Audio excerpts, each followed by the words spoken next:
ছাদে বাগান করতে চাইলে এই কম্পোস্ট সারটা একেবারে অপরিহার্য, সবার প্রয়োজন হয়।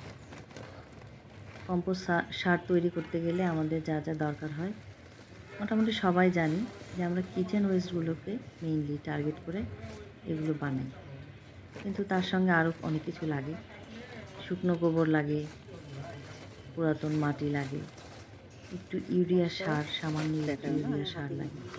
তো এখন আমি প্রথমেই এই বস্তাটাকে গোল করে বেঁধে রেডি করে নিয়েছি।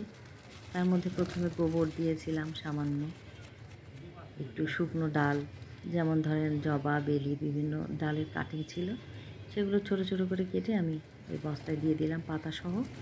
ছাদ ঝাড়ু দেওয়া যে সমস্ত পাতা থাকে, এখন তো পাতা পড়া সিজন যাচ্ছে, সব গাছের পাতা ঝরে যাবে।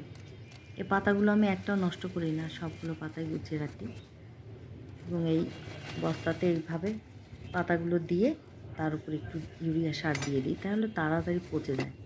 ইউরিয়া সার কিন্তু পাতা টাতাগুলোকে পচাতে সাহায্য করে এবং পোকামাকড় হয় না। এর সঙ্গে আমি আমার কিচেনের যত ওয়েস্ট আজকেরগুলো বের হয়েছে, বিশেষ করে তরি তরকারি, শাকসবজির ছাল, তার সঙ্গে মাছ মুরগির ময়লা, এগুলো সব দিয়ে দিলাম।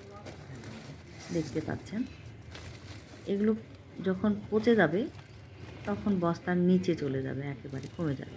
তার উপর দিয়ে আমি আবার খানিকটা শুকনো গোবর দিয়ে দিচ্ছি।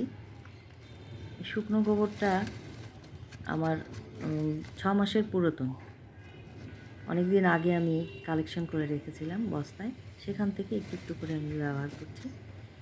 এরপরে দিলাম ছাই, শুকনো ছাই, সাদা রঙের শুকনো ছাই। এটাও আমি বস্তায় করে কালেক্ট করে রেখেছিলাম, যখন করে মাটি প্রস্তুত করি তখন আমার এটা লাগে। এর সঙ্গে সঙ্গে আমি একটুখানি আবার একটু ইউরিয়া দিয়ে দিলাম। ইউরিয়াটা বেশি না দেওয়াটাই ভালো, যেহেতু আমরা নিরাপদ খাদ্যের জন্য ছাদে বাগান করি, কিন্তু মাটি প্রস্তুতের সময় একটু প্রয়োজন হয় ডালগুলোকে পচাতে। একটু পটাশ দিয়ে দিচ্ছি সামান্য, খুবই সামান্য পটাশ, ধরেন 1 মুঠ পরিমাণ হবে। এরপর আবার আমি শুকনো গোবর দিব। শুকনো গোবরটা বেশি দরকার হয় এই জন্যই যে এটার সঙ্গে পরে আমরা আবার ঝুরঝুরে মাটি ব্যবহার করব এই সারটার সঙ্গে, তখন খুব ভালো কাজ দেয়।